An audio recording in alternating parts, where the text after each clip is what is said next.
You don't become good by trying to be good, but by finding the goodness that is already within you and allowing that goodness to emerge. But it can only emerge if something fundamental changes in your state of consciousness.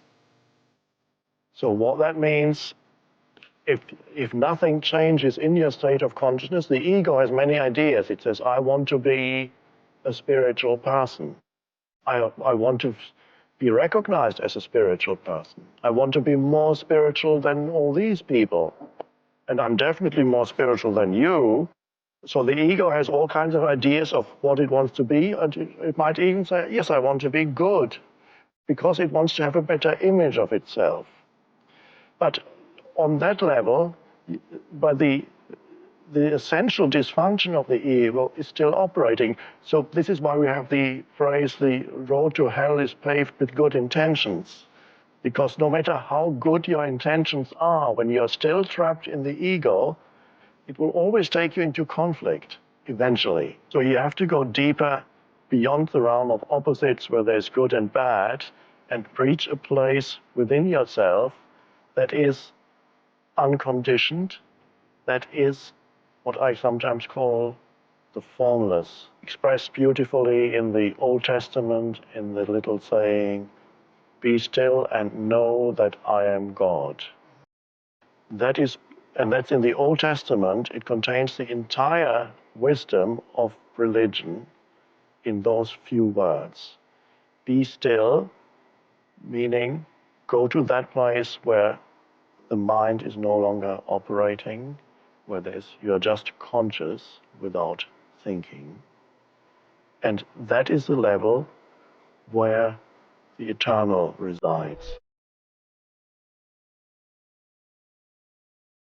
When you went first to school, you went to kindergarten. And in kindergarten, the idea was to push along so that you could get into first grade.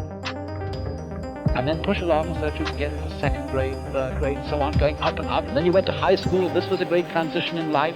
And now the pressure is being put on. You must get ahead. You must go up the grades and finally be good enough to get to college. And then when you get to college, you're still going step by step, up to the great moment in which you're ready to go out into the world. And then when you get out into this famous world, comes the struggle for success in profession or business.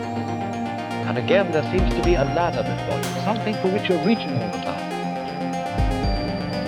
And then, suddenly, when you're about 40 or 45 years old in the middle of life, you wake up one day and say, huh? I've arrived. And by Jove, I feel pretty much the same that I've always felt. In fact, I'm not so sure that I don't feel a little bit cheated. Because you see, you were foolish. You were always living for somewhere where you are. We spend a big hunk of our lives believing that the way that we become, quote, successful, happy, fulfilled, self-actualized, whatever it might be, is on the basis of what I accomplish, what my resume looks like, how many promotions I get. And so we send our children off to school and we ask them to learn to identify themselves on how much they get and what they accomplish. Your grades become more important than what it is that you are studying. What you own, what clothes you wear, what labels you have, and so on. We become obsessed with this kind of absurdity. And this is the false self at work.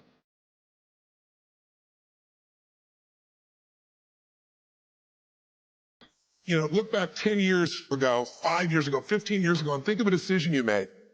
That if you would have made a different decision, you'd have a totally different life today. Better or worse, I don't know, but totally different. The most important decision you can make above any on the face of the earth is deciding that no matter what happens in your life, no matter what happens, you're going to live in a beautiful state. So if life is not happening the way you think it should happen, you're unhappy. If life happens the way you think it should happen, you are happy. It's as simple as that. So if life has to happen the way you think it should happen, first of all, how you think with how much focus you think, how much stability is there in your thought, and how much reverberance is there in the thought process will determine whether your thought will become a reality or is it just an empty thought. Or how you do not create any impediments for your thought by creating negative thought process.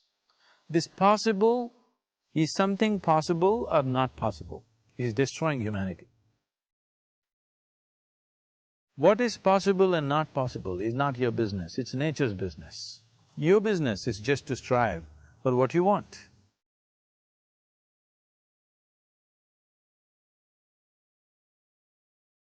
The decision to say, I am not gonna suffer, that if suffering arises, pain's one thing, suffering's another.